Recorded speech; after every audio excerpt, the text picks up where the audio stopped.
जय श्री कृष्णा। कैसे हैं आप लोग फ्रेंड्स। आज की चर्चा काफ़ी महत्वपूर्ण होने वाली है क्योंकि जीवन का हर आता जाता लम्हा हमारे लिए एक संकेत लेकर आना है कि आने वाला समय अपने गर्भ में कई सारी चीज़ों को समेटे हुए है, जिसमें से कुछ लाभ की स्थितियां हैं और कुछ विषम स्थितियां हैं जिनसे हमको लड़ना है। तो देखिए, कुछ ऐसी ही स्थिति आपके लिए इस समय पर निर्मित होने जा रही है और इस स्थिति से आपको लाभ भी बहुत ज़्यादा है और हानि भी बहुत ज़्यादा है, क्योंकि आने वाला समय किसी चीज़ का हमको संकेत देता है और इस संकेत को हम जानते हैं ग्रहों के माध्यम से। ये ग्रह नित्य नया परिवर्तन करते रहते हैं, चूँकि जैसे कि हम सभी लोग जानते हैं कि राम और कृष्ण दोनों ही जीवन में असुरों का संहार करने के लिए उत्पन्न हुए थे। अब राम ने रावण का संहार किया, कृष्ण ने कंस का संहार किया। यदि देखा जाए लॉजिकल तो इन दोनों की राशि एक ही थी। राम और रावण की राशि एक थी, कृष्ण और कंस की राशि एक ही थी। लेकिन एक ही पल, एक ही राशि के एक व्यक्ति के द्वारा दूसरे व्यक्ति का पतन यह संकेत देता है कि चीज़ें उतनी ही नहीं होती हैं जितनी हम जानते हैं, बल्कि चीज़ें इससे पीछे भी वर्क करती हैं। वो किस तरीके से? क्योंकि देखिए, पहले तो गोचर का आपकी कुंडली के साथ जो जन्म कुंडली होती है, यानी जन्म के समय जो आकाश के 12 भागों को विभक्त करके आपके सामने एक चार्ट तैयार किया जाता है, उस चार्ट के आधार के साथ तालमेल बिठाना और उसी तालमेल के द्वारा आपके कर्मांश, क्योंकि हमने पुरातन में पूर्वजों के मुख से, अपने दादाई नानी के मुख से कुछ कहानियाँ सुनी होती हैं। वो कहानियाँ देखिए, कुछ तो जो होती हैं वो लोकोक्ति के आधार पर होती हैं और कुछ ऐसी होती हैं जो सत्य सनातन धर्म पर आधारित होती हैं। जिसमें से आपने एक कहानी सुनी होगी जिसका आसार होता है सूली का शूल बन जाता है और खजाने का राख बन जाता है। तो यह समय वही है कि इसको समझकर अगर आप जीवन को आगे बढ़ाएंगे तो आपकी जो विषम परिस्थितियां हैं वो एक पर आ जाएंगी और जो शुभ स्थितियां हैं वो आपको लाखों करोड़ों का लाभ दे सकती हैं। तो इसलिए चीज़ों को हमें पहले जान लेना चाहिए, पूरी तरीके से परख लेना चाहिए, उसके आधार पर हमें आगे कार्यों को क्रियान्वित करना चाहिए। आज चर्चा चल रही है बुधदेव महाराज की। बुधदेव महाराज का यह परिवर्तन जो है, देखिए बुध की पलटी, यह एक तरीके से जहाँ गुरु और शुक्र पर प्रभाव डालेगा वहीं शनि और राहु भी इससे अछूते नहीं रहेंगे। गुरु शुक्र पर क्यों प्रभाव डालेगा? क्योंकि जैसा कि हम सभी लोग जानते हैं तृतीय स्थान पर गुरु शुक्र के साथ बुध की युति बन रही थी। अब बुध क्योंकि यहाँ पर 29 जून को वक्री हो गए थे और वक्र अवस्था में इन्होंने पीछे की ओर चलना प्रारंभ कर दिया था। वक्र ग्रह जैसा कि हम सभी लोग जानते हैं महाशक्तिशाली होता है, लेकिन क्या होता है कि उसकी ऊर्जा का हमारी ऊर्जा के साथ सही तरीके से तालमेल नहीं बैठ पाता, जिस कारण से हम चीज़ों को सही तरीके से समझ नहीं पाते।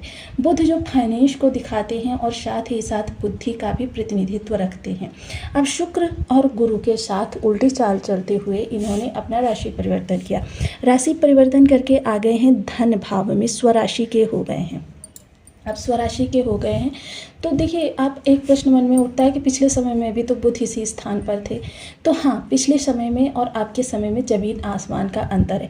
पहले ग्रह यहाँ पर मार्गीय अवस्था में था, अब ग्रह यहाँ पर वक्री अवस्था में। पहले इसने यहाँ पर 0 से प्रवेश किया था, अब ग्रह यहाँ पर 30 डिग्री से प्रवेश कर रहा है।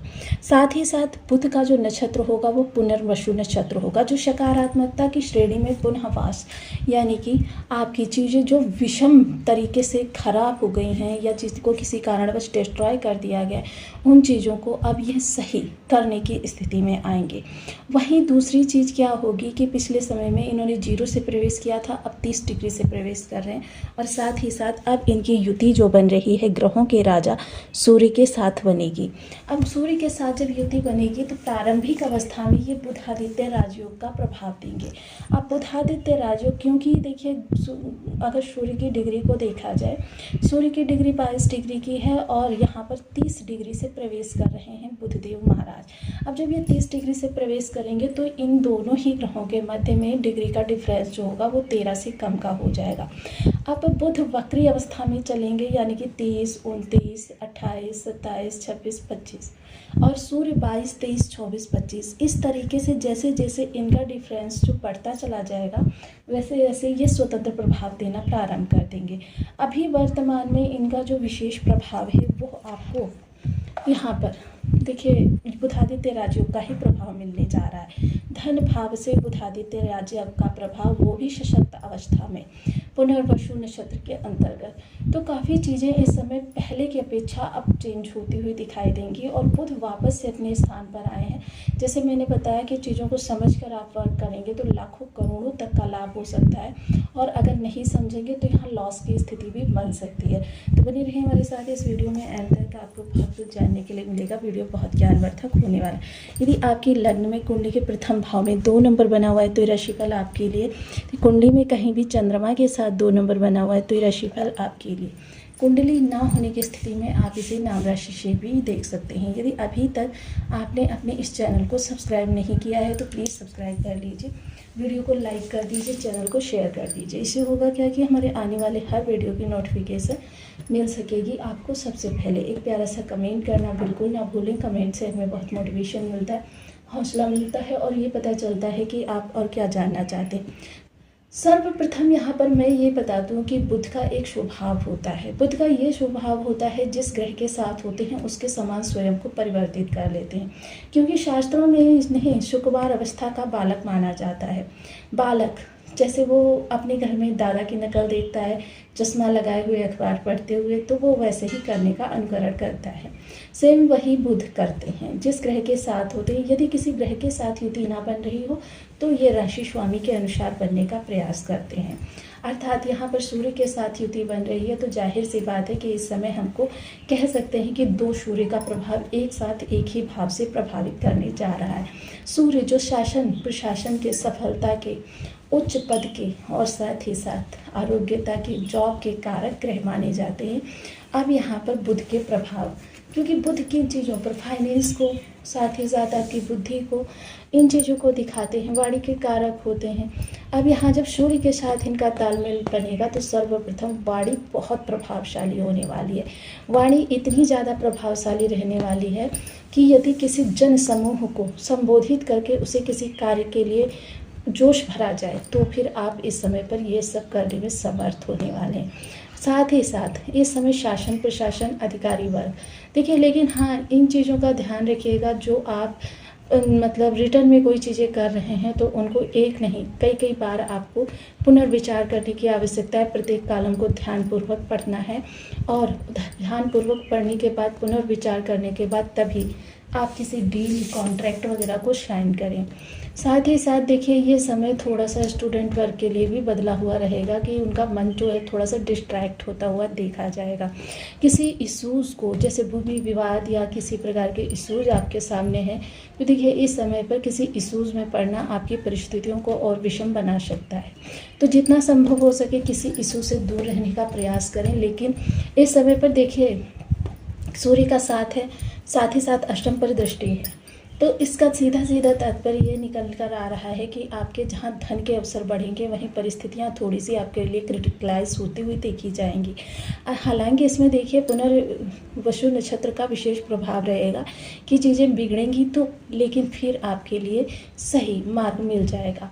देखिए जब तक कुछ लोगों का ऐसा योग होता है, और ये वही योग है कि उनके लिए पहले चीज़ें जो होती हैं निगेटिविटी में उत्पन्न होती हैं और उसी निगेटिविटी से उनके लिए बड़ा मार्ग प्रशस्त हो जाता है, जिसकी वजह से वो काफ़ी प्रसन्न हो जाते हैं कि जो हुआ अच्छा हुआ। यदि ये ना होता तो इतना शुभ अवसर हमको किस तरीके से मिलता। तो जाहिर सी बात है आने वाला समय हमारे लिए काफ़ी सारे संकेत से भरा हुआ है। कुटुंब के मध्य थोड़े से आपके इश्यूज बन सकते हैं। परिवारीय जन, जो ब्लड रिलेशन है, आपके जो बड़े बुजुर्ग हैं, जिनके रिश्तेदार हैं, उन सभी से किसी से आपका थोड़ा सा कोई इश्यूज़ हो सकते हैं, लेकिन उन इश्यूज़ को इस समय पर तूल देने का समय नहीं है। यदि आप इन सब चीज़ों से बचकर रहेंगे तो बहुत अच्छी बात होगी। आपके लिए चीज़ें लाभ में ही चलती हुई दिखाई देंगी। सप्तम दृष्टि जो अष्टम स्थान पर जा रही है, अष्टम स्थान वैसे तो देखिए विपत्तियों का घर कहा जाता है, लेकिन साथ ही साथ ये आपके अचानक धन आगमन के रास्तों को भी प्रशस्त करता है। अब ये सारी चीज़ें जब आपके लिए बदलेगी तो थोड़ा सा इस समय जीवन साथी की वाणी काफ़ी रोबीली, प्रभावशाली और सशक्त होती हुई देखी जाएगी। उनका फाइनेंशियल स्टेटस भी आपकी उम्मीद से कहीं ज़्यादा अच्छा होता हुआ देखा जाएगा। जाहिर सी बात है कि इस समय चीज़ें आपके लिए थोड़ी सी बदलती हुई दिखाई दे रही हैं। कार्यस्थल पर थोड़ी सी सचेतता के बाद देखिए अधिकारी वर्ग और साथ ही साथ देखिए दो चीज़ें इस समय वर्क करेंगी। रणनीतियाँ आप भी बनाएंगे, रणनीतियाँ आपके शत्रु पक्ष भी बनाएंगे। आप रणनीतियाँ बनाएंगे स्वयं को ऊपर ले जाने के लिए, शत्रु पक्ष रणनीतियाँ बनाएगा आपको नीचे गिराने के लिए। अब यहाँ पर अगर आप सावधानी से चीज़ों को करेंगे तो फिर ये रणनीतियाँ आपके फेवर में रहेंगी, लेकिन अगर आप सावधानी को भूलकर कार्यों को आगे बढ़ाएंगे तो फिर रणनीतियाँ आपके लिए बेकार हो जाएंगी। वहीं रहस्यों को बरकरार रखना, क्योंकि देखिए जैसे मैंने पूर्व में बताया ना, शनि बुध पर शनि राहु पर इसका विशेष प्रभाव पड़ेगा। शनि पर तो यूँ पड़ेगा क्योंकि शनि रेवती नक्षत्र में गोचर कर रहे हैं। इस समय आपको अपने अंदर की वो डेयरिंग पावर जगानी है, जो डेयरिंग पावर आपकी कहीं छो रही है। थोड़ा सा इस समय आप भयभीत अवस्था में दिखाई दे रहे हैं, किसी चीज़ से डर रहे हैं, अपने कार्य कारोबार से डर रहे हैं कि उसकी विषम स्थिति से डर रहे हैं। इन सब डर को निकालिए, कुछ करने का समय है, लेकिन बहुत बड़ा मत कीजिए, कोई नई चीज़ें मत कीजिए, क्योंकि जब भी ग्रह वक्री होता है तो नई चीज़ों पर कार्य करने के बजाय पुराने की गई गलतियों पर पुनर्विचार करने का समय काल होता है। कुछ साथ में उपाय करते रहें। सर्वप्रथम उपाय तो देखिए गणेश जी की वंदना, ओम गंग गणपति नमः। इस बीज मंत्र का कम से कम 7 माला का जप आपको नित्य प्रति करना है। साथ ही साथ 13 वर्ष से कम उम्र की कन्याओं को बुधवार के दिन हरे रंग की वस्तुएं उपहार स्वरूप दें। संभव हो तो उन्हें घर बुलाकर खीर का भोजन करवाएं और साथ में हरे रंग की वस्तुएं उपहार में दें। बहन, बुआ, बेटी जो भी आती हैं आपके घर में, उनका आदर सम्मान और उन्हें कुछ उपहार अवश्य दें। साथ ही साथ आपको इस दौरान चीज़ें जो हैं बहुत बेहतर होती हुई दिखाई देंगी। हरी मूंग को कांच के बाउल में मंगलवार की सायं भिगोकर रख दें और प्रातःकाल यानी बुधवार के दिन उठकर इसे पक्षियों को खिला दें। कबूतरों को खिला सकते हैं तो बहुत उत्तम है। यह आपके लिए रामबाण औषधि